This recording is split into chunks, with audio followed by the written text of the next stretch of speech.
Allahumma salli ala Muhammad wa salli ala ali Muhammad. Bismillahirrahmanirrahim. Dengan nama Allah yang Maha Pengasih lagi Maha Penyayang. Mayoritas manusia di dunia memiliki kebiasaan menyebutkan nama salah seorang pribadi besar yang sangat mereka cintai, sehingga nilai kerja mereka mungkin dapat terangkat. Dengan kata lain, mereka menghubungkan aktivitas yang mereka lakukan dengan pribadi tersebut dari awal usaha keras mereka.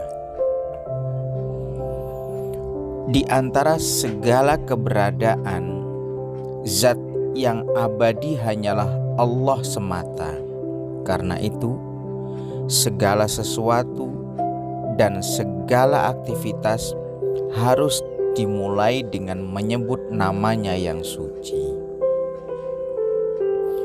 Semua harus dikemas dalam cahayanya, dan pertolongannya pun harus selalu diajukan kepadanya. Maka dalam ayat pertama Al-Quran, kita membaca Bismillahirrahmanirrahim, dengan nama Allah yang Maha Pengasih dan Maha Penyayang. Bacaan ini semestinya tidak hanya dilakukan dengan lisan belaka, tapi mesti dilakukan dengan benar dan bermakna. Sebab jenis hubungan bersama dengannya ini mengharuskan beramal di arah yang benar dan jauh dari segala penyimpangan. Dengan alasan inilah, pekerjaan semacam itu pasti akan berhasil dan diberkati. Nabi suci Shallallahu Alaihi Wasallam dalam sebuah hadis bersabda, pekerjaan penting apa saja apabila dimulai tanpa membaca bismillah, maka akan tetap tidak syah atau terputus kebaikannya. Setelah menyampaikan hadis ini, Amirul Mukminin Ali bin Abi Thalib radhiyallahu an menambahkan, bagi setiap amal yang seseorang ingin lakukan, hendaknya ia membaca Bismillahirrahmanirrahim terlebih dahulu, yang berarti bahwa dia memulai amal tersebut dengan nama Allah, dan setiap amal yang dimulai dengan nama Allah akan diberkahi. Berkenaan dengan keutamaan dan pentingnya bismillah, diriwayatkan bahwa Bismillahirrahmanirrahim lebih dekat pada nama Allah yang maha tinggi daripada biji mata pada putih matanya. Ibnu Abbas pun meriwayatkan dari Nabi Shallallahu Alaihi Wasallam, begitu seorang guru menyuruh seorang siswa mengucapkan Bismillahirrahmanirrahim dan anak tersebut membacanya, maka Allah menetapkan kekebalan dari api bagi anak tersebut, kedua orang tuanya, dan guru tersebut. Juga dikatakan dalam sebuah riwayat, tidak ada kitab suci yang pernah diturunkan dari surga kecuali dimulai dengan Bismillahirrahmanirrahim.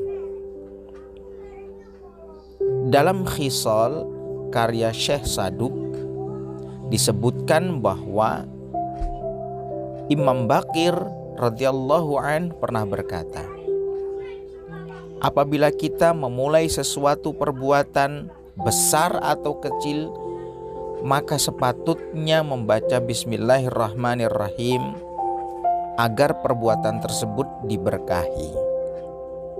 Singkatnya, stabilitas dan kepermanenan suatu amal disebabkan hubungannya dengan Allah.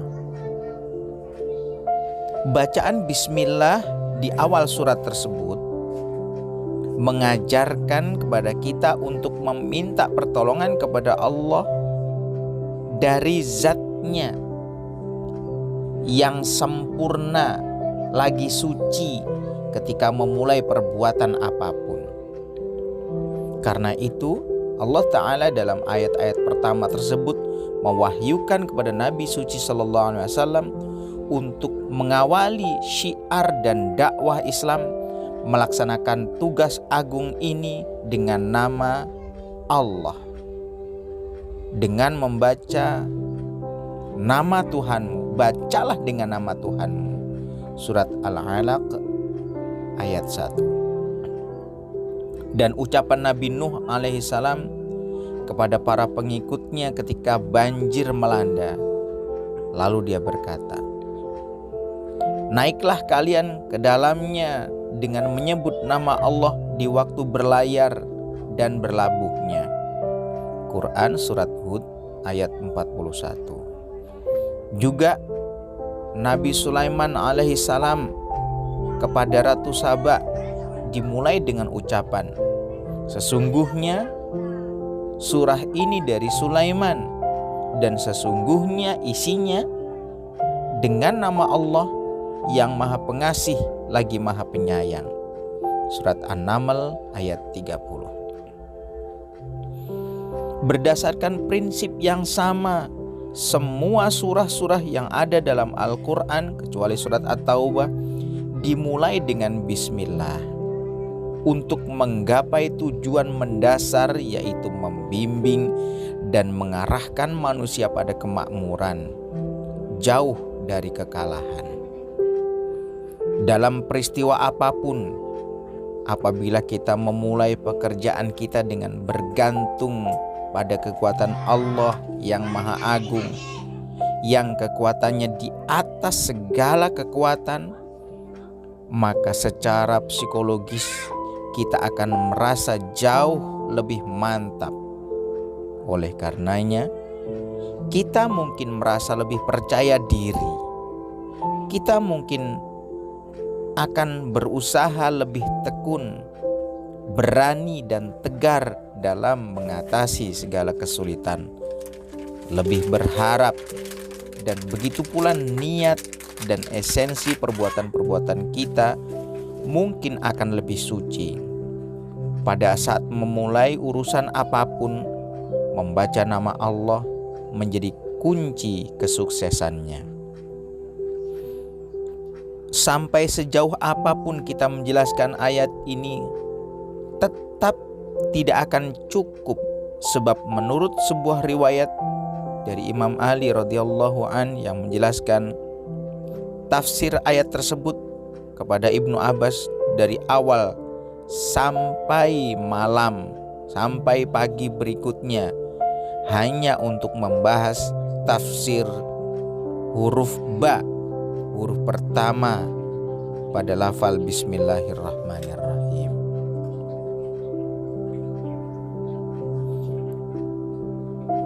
Apakah bacaan bismillah termasuk dari setiap atau bagian dari setiap surah?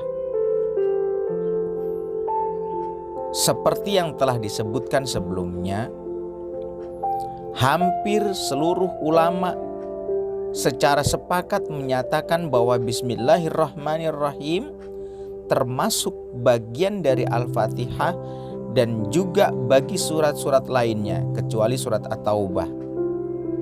Sejatinya pencantuman bismillah pada awal seluruh surat Al-Quranul Karim kecuali yang disebutkan di atas merupakan sebuah bukti yang vital atas kenyataan ini. Dan keyakinan tersebut begitu kuat sehingga tidak ada perubahan yang terjadi dalam Al-Quran dan tidak ada satupun yang ditambahkan padanya sejak Al-Quran diwahyukan kepada Nabi Muhammad Sallallahu Alaihi Wasallam. Muawiyah bin Ammar, salah seorang sahabat Imam Shadiq, berkata bahwa suatu saat dia bertanya kepada imam, apakah ia harus membaca Bismillahirrahmanirrahim pada awal surah Al-Fatihah ketika berdiri untuk melaksanakan sholat? Maka beliau mengiyakan pertanyaan tersebut. Dia bertanya kembali mengenai keharusan membaca Bismillah ketika membaca surat Al-Fatihah. Usai dan sebelum membaca surat berikutnya, maka Imam Shadiq mengiyakan kembali. Daruqutni, seorang ilmuwan dan peneliti Muslim, menurut sebuah dokumen yang dapat dipercaya meriwayatkan dari Amirul Mukminin Ali radhiyallahu an bahwa seseorang bertanya kepada beliau, apakah sab'al mathani itu atau 7 ayat itu surat Al-Hamd? Katanya. Orang tersebut lagi berkata, surah Al-Hamd terdiri dari 6 ayat. Imam Ali menjawab, Bismillahirrahmanirrahim juga terhitung 1 ayat. Selain itu, umat Islam selalu menjaga praktik pembacaan Bismillahirrahmanirrahim pada awal surat setiap surah kecuali surah 9 ketika membaca Al-Quran. Dan ini telah terbukti pada beberapa kisah bahwa Nabi suci Shallallahu Alaihi Wasallam biasa membacanya juga. Diriwayatkan bahwa Amirul Mukminin ditanya mengenai kebenaran Bismillahirrahmanirrahim sebagai bagian dari surat Al-Fatihah. Beliau menjawab, benar. Rasulullah Shallallahu Alaihi Wasallam biasa membacanya dan menganggapnya sebagai 1 ayat dari ayat-ayat dalam surah, dan beliau berkata bahwa Fatihatul Kitab sama dengan sab'al mathani atau 7 ayat.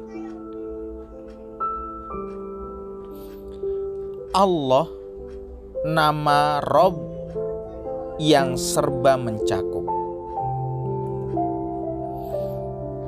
Istilah isim dalam frase Bismillah,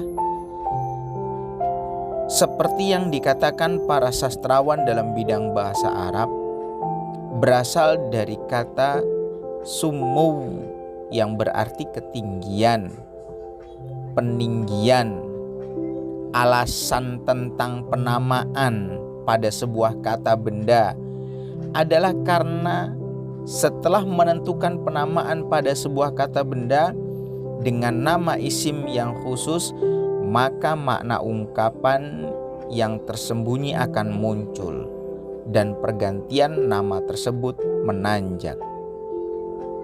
Karenanya menjauhkan dari kesia-siaan.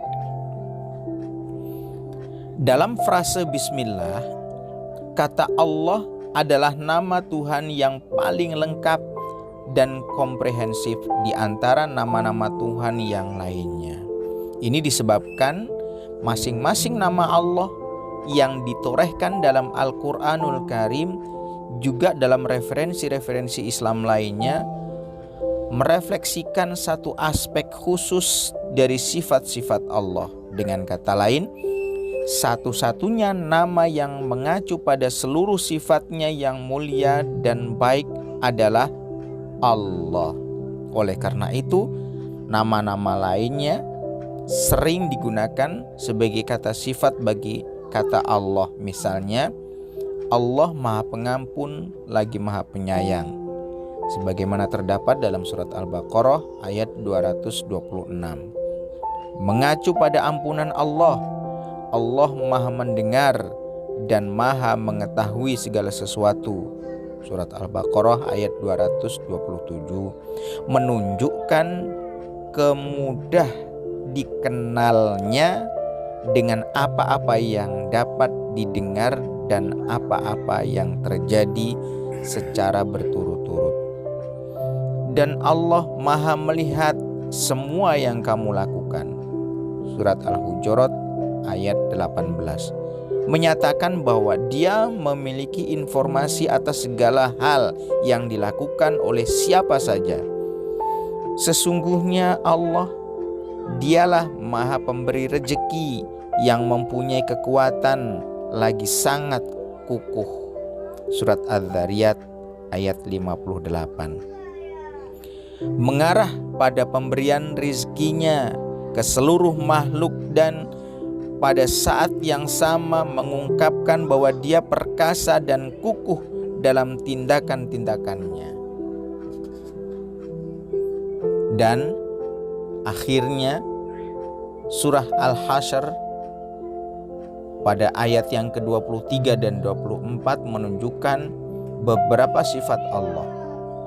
Istilah pencipta dan yang mengadakan menunjukkan daya kreatif dan kemampuannya dalam menciptakan, dan pemberi bentuk mengarah pada pemberian bentuk yang dilakukannya. Dialah Allah, tiada Tuhan selain Dia, Maharaja yang Maha Suci, Maha Sejahtera, yang Maha mengaruniakan keamanan, Maha memelihara segala sesuatu, Maha perkasa, Maha kuasa, Maha memiliki segala keagungan. Maha suci Allah dari apa yang mereka persekutukan. Dialah Allah yang Maha menciptakan, yang mengadakan, yang membentuk rupa, yang memiliki nama-nama yang paling indah. Satu bukti lagi yang menjadi sebuah petunjuk yang jelas bahwa nama ini, yaitu Allah, serba mencakup, menyeluruh, dapat dilihat dalam pengakuan keimanan. Dalam Islam, keimanan hanya bisa diterima dengan kalimat La ilaha illallah, tidak ada Tuhan selain Allah. Sedangkan masing-masing frase lainnya seperti Maha mengetahui, Maha pencipta atau Maha pemberi rezeki dan lain-lain tidaklah mencakupi untuk menyatakan bukti ketauhidan dalam Islam. Oleh karena itu, dalam agama selain Islam, Tuhan kaum muslim disebut Allah. Karena hanya umat Islamlah yang menggunakan kata Allah untuk mengacu pada apa yang mereka sembah.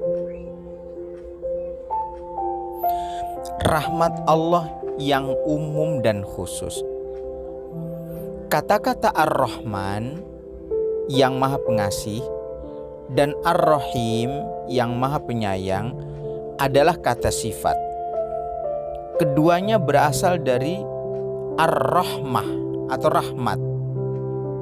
Kata yang pertama, Maha Pengasih, seperti yang diketahui secara populer oleh beberapa ahli tafsir, mengacu pada rahmat umum Allah yang digunakan kepada segenap makhluk. Di antaranya adalah orang-orang yang beriman dan tidak beriman, orang-orang soleh dan para pendosa.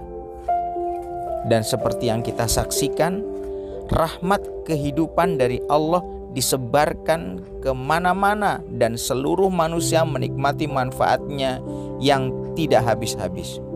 Itulah rezeki mereka. Mereka memperoleh rahmat yang melimpah ruah dari segala yang ada di dunia ini. Kata Ar-Rahim, Maha Penyayang, mengacu pada rahmat khusus Allah yang dicurahkan kepada orang-orang yang beriman, hambanya yang taat saja, orang-orang yang beriman karena keyakinannya yang sejati, amal-amal yang baik dan ketakwaan yang aktif, layak mendapatkan rahmat khusus ini yang tidak akan didapatkan oleh orang-orang yang tidak beriman. Bukti khusus yang membenarkan topik ini dapat dilihat dari kata Rahman yang selalu digunakan dalam Al-Quran dalam bentuk yang tidak tertentu, yang merupakan satu tanda keumuman. Sedangkan kata Rahim kadang-kadang digunakan dengan makna yang tertentu yang merupakan tanda kekhususannya, seperti dan Dia adalah Maha Penyayang kepada orang-orang yang beriman. Surat Al-Ahzab ayat 43. Terkadang pula ia digunakan dalam bentuk yang tidak tentu dalam surat Al-Fatihah. Dalam sebuah riwayat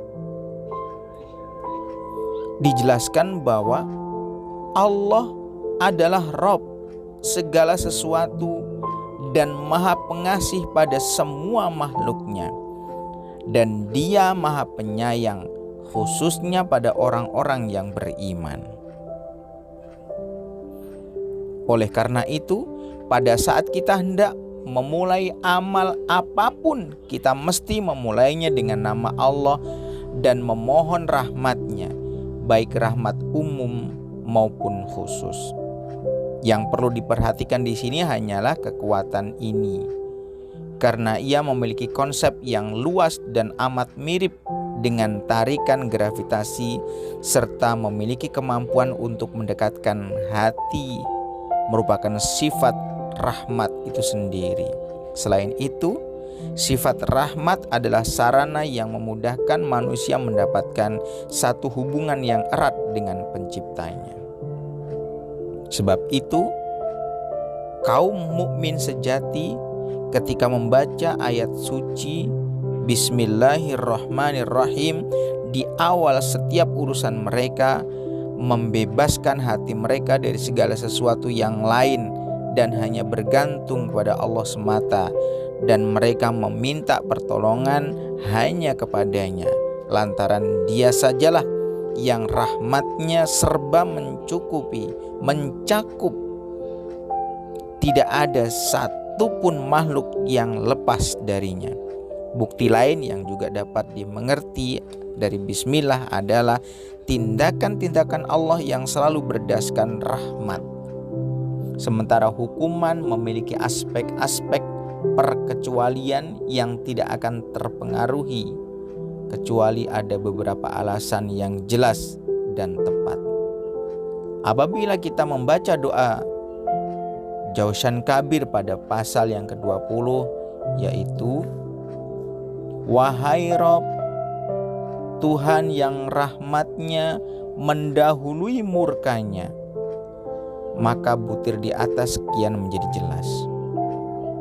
Umat manusia seyogyanya memperhatikan rahmat dan kasih sayang serta berperilaku menurutnya dalam kehidupan sehari-hari, serta menerapkan kekerasan dan ketegasan apabila jelas-jelas diperlukan. Kita akhiri pembahasan ini dengan sebuah hadis yang syarat makna dari Nabi suci Shallallahu Alaihi Wasallam yang sewaktu menjelaskan mengenai keluasan rahmat Allah, beliau bersabda, sesungguhnya Allah memiliki 100 rahmat. Satu di antaranya Dia turunkan ke dunia dan menyebarkan yang satu tersebut kepada makhluk-makhluknya. Segala rahmat dan kasih sayang yang mereka miliki berasal darinya. Dia yang Maha Penyayang menahan 99 baginya sendiri untuk dipersembahkan pada hamba-hambanya di hari kebangkitan kelak.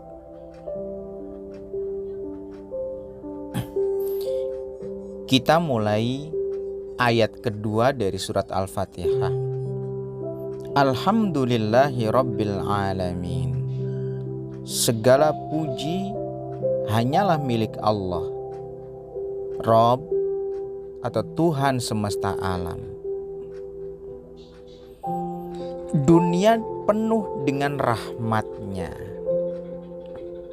Usai membaca Bismillahirrahmanirrahim yang mengawali surat tersebut,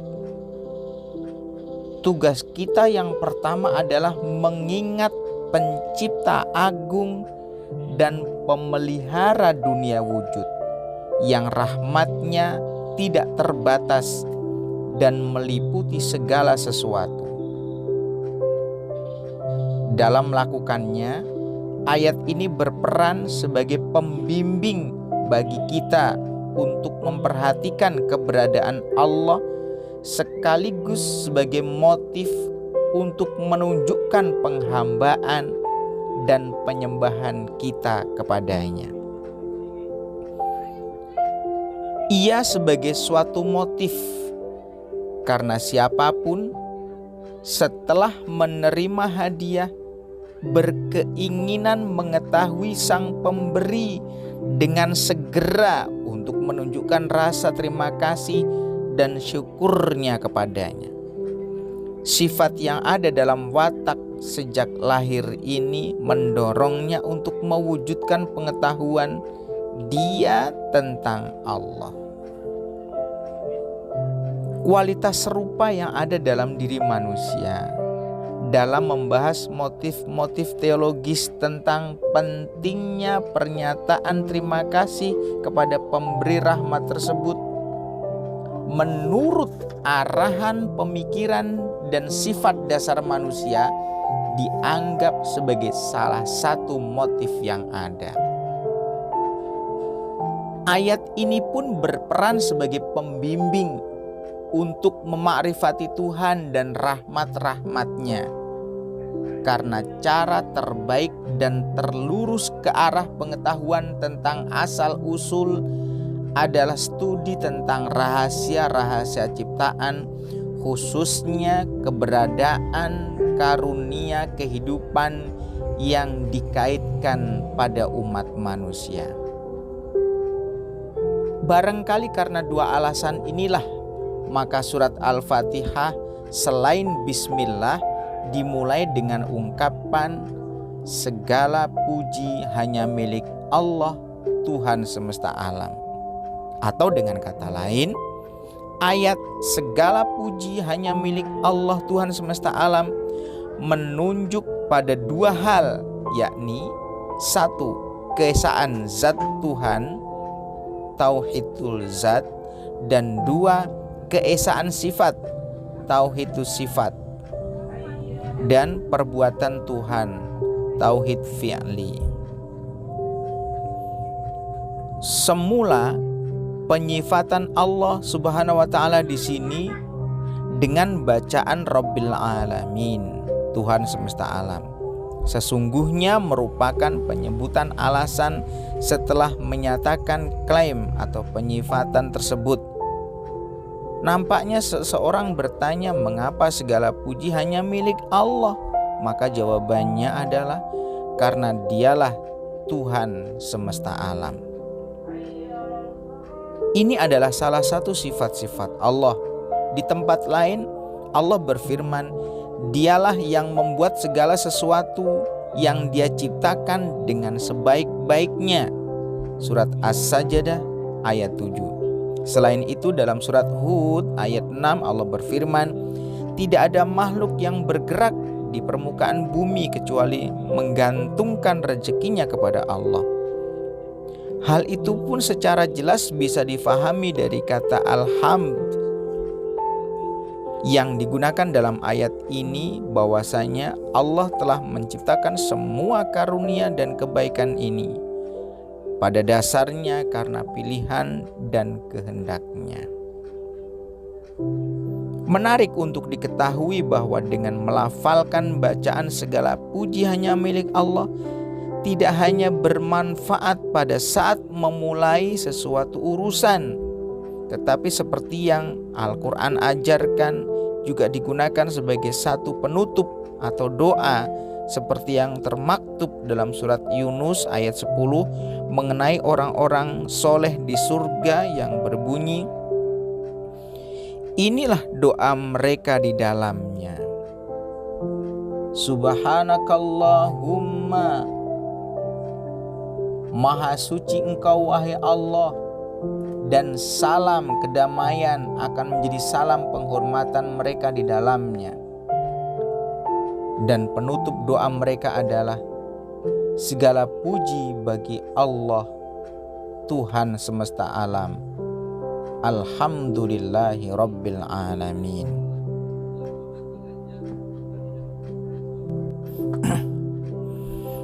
Keutamaan ayat ini berkenaan dengan keutamaan ayat suci ini, terdapat sebuah hadis Nabi Shallallahu Alaihi Wasallam yang beliau berkata bahwa ketika seorang mukmin mengucapkan Alhamdulillahi Rabbil Alamin, pujian semacam itu adalah pantas baginya dan bagi kedudukannya, sehingga para malaikat pun tidak bisa mencatatnya. Mereka akan ditanya oleh Allah mengapa mereka tidak mencatat pahala ucapan yang dibacakan oleh orang mukmin tersebut. Kemudian sebagai jawaban terhadap alasan mereka tidak mencatat pahala ucapan itu, mereka akan bertanya, bagaimana mereka bisa mengetahui dan memperkirakan standar tinggi dari ucapan tersebut yang berisi pujian yang pantas dan layak baginya saja? Allah Ta'ala akan mengatakan kepada mereka bahwa mereka harus mencatat ucapan tersebut, dan dialah yang akan menganugerahi hamba tersebut dengan pahala pujian yang layak baginya.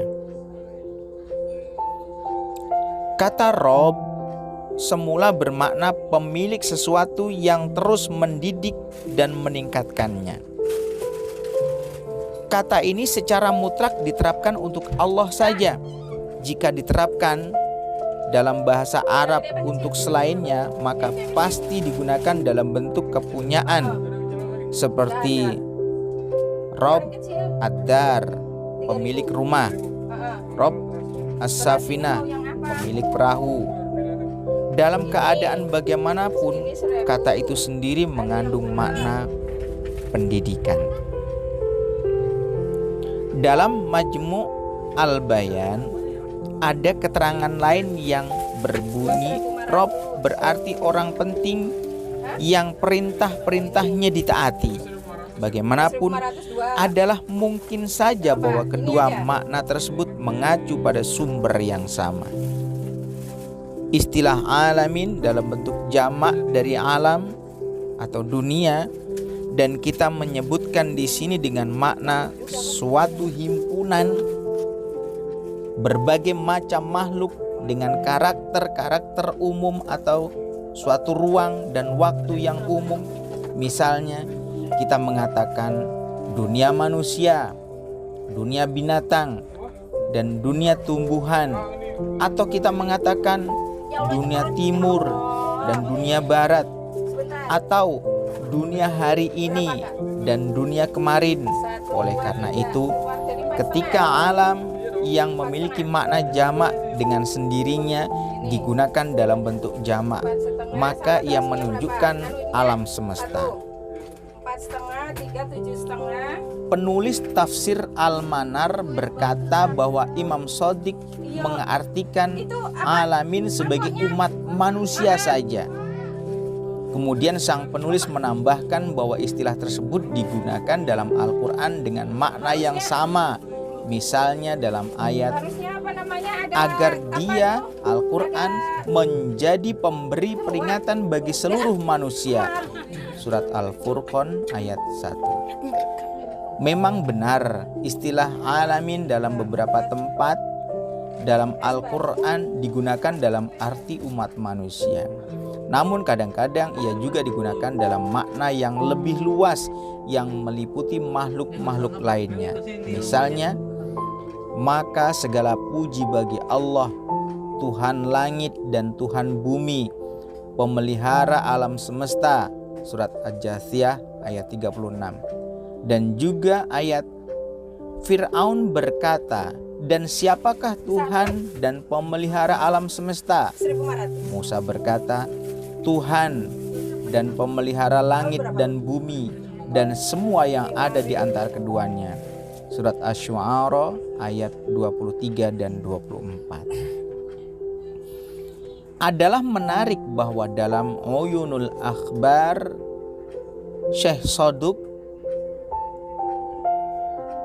dari Imam Ali menafsirkan ayat tersebut dengan ungkapan frase Rabbil Alamin mengacu pada seluruh makhluk, baik makhluk hidup maupun benda mati. Tentu saja tidak ada kontradiksi di antara hadis-hadis ini, lantaran betapapun makna istilah alamin itu sangat luas, manusia merupakan makhluk yang paling signifikan di antara seluruh makhluk dunia. Maka ia kadang-kadang dianggap sebagai titik pusat bagi mereka dan makhluk-makhluk yang lain bergantung kepadanya dan kepada bayangannya. Oleh karena itu, menurut hadis dari Imam Ali ini, istilah tersebut dimaksudkan kepada manusia. Alasannya karena maksud utama penciptaan dalam kumpulan makhluk yang banyak ini adalah manusia. Hal ini juga menarik sehingga sebagian orang memperkenalkan dua bentuk alam atau dua jagat atau dunia. Jagat besar makrokosmos dan jagat cilik mikrokosmos. Jagat cilik dimaksudkan kepada manusia karena entitas manusia itu sendiri merupakan kumpulan berbagai kekuatan yang mengatur jagat besar.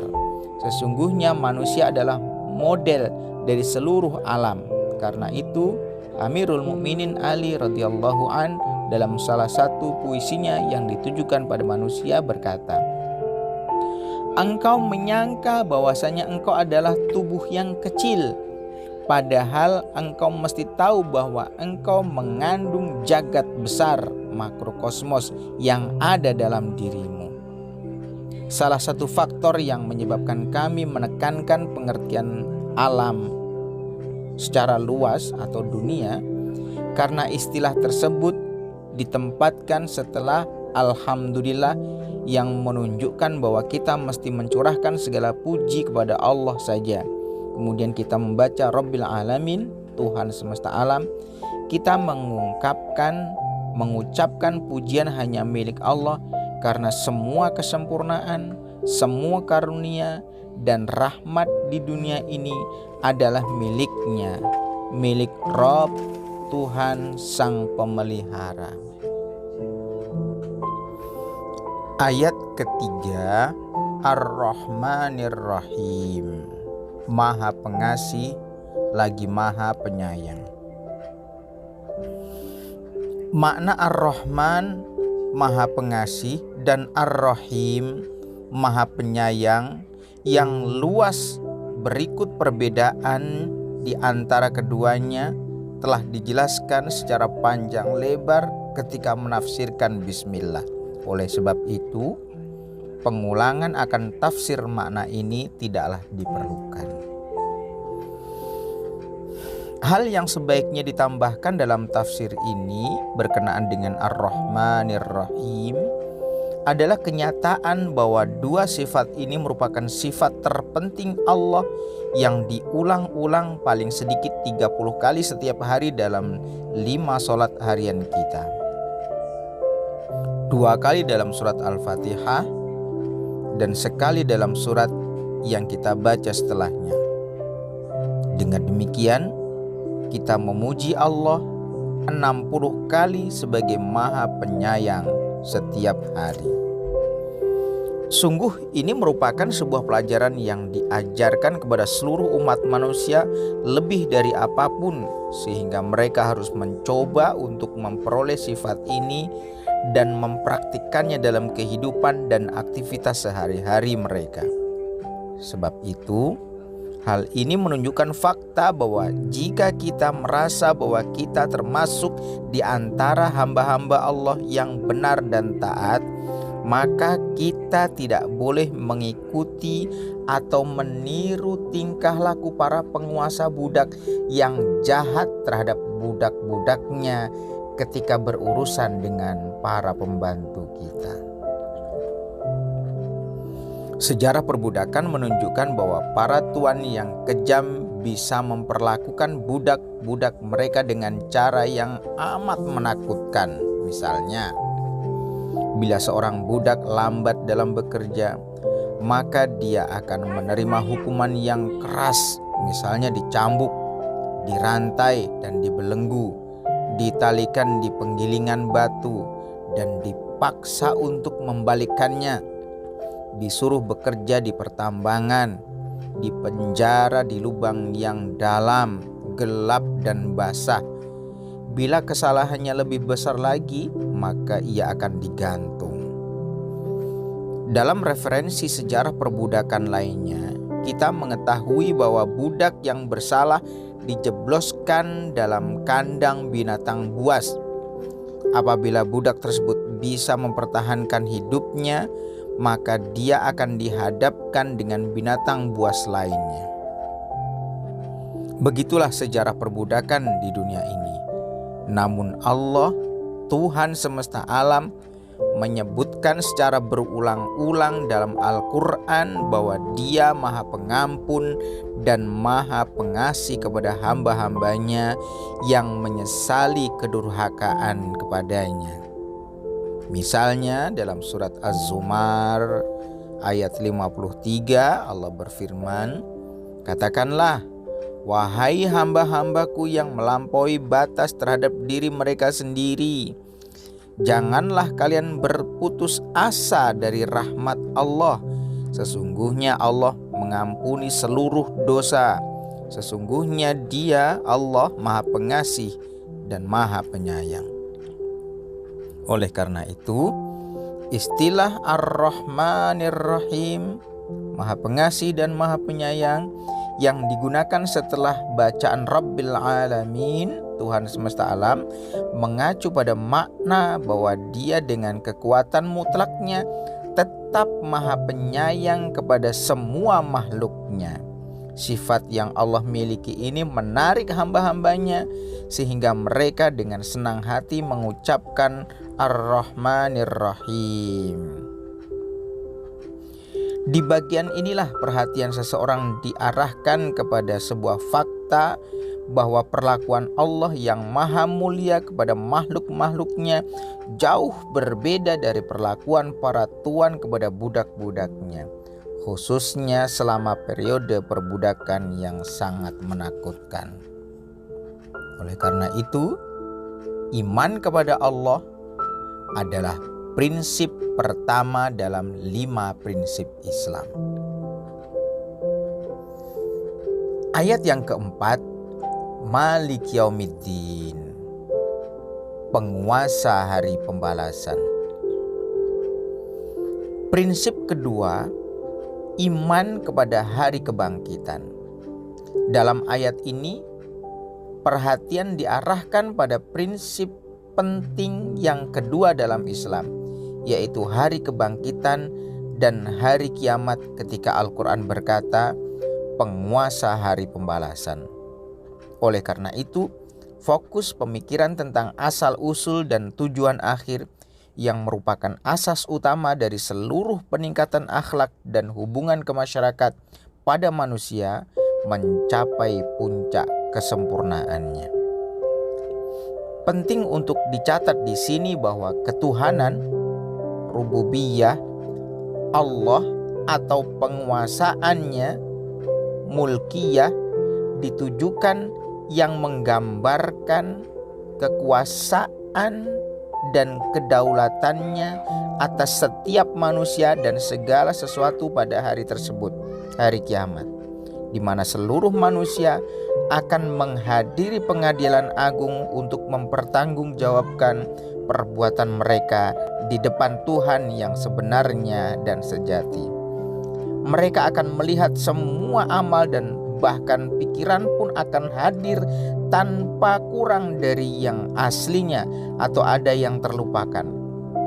Bahkan mereka harus menerima bagian tanggung jawabnya atas segala kebiasaan yang mereka rintis, walaupun mereka tidak menerapkannya. Kepenguasaan Allah pada hari itu tidaklah sama dengan imajinasi kepenguasaan kita atas apa-apa yang kita miliki di dunia ini. Kepenguasaannya menyangkut dunia keberadaan adalah kepenguasaan hakiki. Inilah kepenguasaan Allah. Dan kepenguasaan ini merupakan kebergantungan khusus makhluk-makhluk kepada Tuhan dan eksistensi mereka yang bergantung kepadanya. Apabila aliran karunia-Nya berhenti walaupun sebentar saja, maka akan menyebabkan kematian mereka semua. Dengan kata lain, kepenguasaan ini merupakan konsekuensi penciptaan dan ketuhanannya. Dia yang menciptakan makhluk-makhluk, memberi mereka kehidupan setiap saat dan memelihara mereka, melindungi dan membimbing mereka adalah Tuhan sejati seluruh makhluk. Secara faktual, Dialah satu-satunya penguasa di seluruh kekuatan yang ada di dunia keberadaan. Tak syak lagi bahwa Allah adalah Tuhan semesta alam. Pertanyaan yang muncul di sini adalah, bukankah Allah penguasa mutlak dunia ini? Berlawanan dengan pernyataan kita berkenaan dengan masalah ini bahwa Dia adalah penguasa hari pembalasan. Jawaban atas pertanyaan ini terletak pada fakta bahwa kepenguasaan Allah, walaupun mencakup kedua dunia, memiliki manifestasi lebih jauh di akhirat. Hal disebabkan semua hubungan materi dan kepenguasaan imajinatif dihilangkan di akhirat kelak.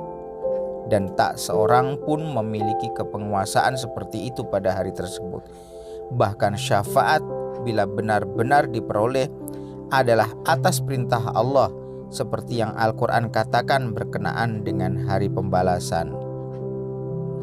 Hari di mana tidak seorang jiwa pun memiliki jiwa yang lain, dan kekuasaan hari itu secara keseluruhan hanya akan dimiliki Allah saja. Surat Al-Infitar ayat 19. Dengan kata lain, di dunia ini seseorang bisa menolong orang lain melalui lisan, uang, kekuatan, nasihat, rencana, desainnya, dan lain sebagainya. Akan tetapi pada hari itu di akhirat tentu tidak ada perkara seperti itu lagi. Oleh karenanya, ketika manusia ditanya, kepunyaan siapakah kerajaan pada hari ini? Mereka menjawab, kepunyaan Allah yang Maha Esa lagi Maha mengalahkan. Lihat surat Al-Mu'minun ayat 16. Ayat ini sebagai jawaban atas orang-orang yang menolak gagasan bahwa kalau Allah penguasa ke segala sesuatu, mengapa Dia masih disebut penguasa hari pembalasan? Manusia yang mengingkari hari akhir dan hari pembalasan memiliki potensi menjadi makhluk yang paling tidak bermoral, penjahat yang paling besar, perilaku kejahatan terburuk dan paling mengerikan, karena dalam pandangannya tidak ada seorang pun yang akan mempertanyakan atau menghukumnya kalau dia cukup pintar menghindari tangkapannya. Dengan karakter-karakter seperti itu, terkadang akan sangat mengerikan dan tidak memungkinkan orang lain terus hidup di dunia ini. Oleh karena itu, keimanan kepada kehidupan setelah mati dan hari pembalasan yang merupakan bagian yang penting dalam Islam seperti sholat, sangatlah bermanfaat dalam mengendalikan manusia dari perlakuan jahat. Penegasan akan kepenguasaan Allah atas hari pembalasan memiliki efek seperti itu juga. Kepenguasaan Allah akan berhadapan dengan kekufuran orang-orang kafir di akhirat. Hal ini bisa dimengerti dari ayat-ayat Al-Quran Al-Karim yang menyatakan bahwa keimanan kepada Allah telah menjadi satu keyakinan umum bahkan di antara orang-orang kafir di zaman jahiliyah. Surat Al-Luqman ayat 25 membahas mengenai mereka. Bila engkau bertanya kepada mereka, siapa yang menciptakan langit dan bumi? Mereka tentu akan menjawab Allah. Padahal mereka tidak menerima tuntunan Nabi SAW mengenai hari kebangkitan.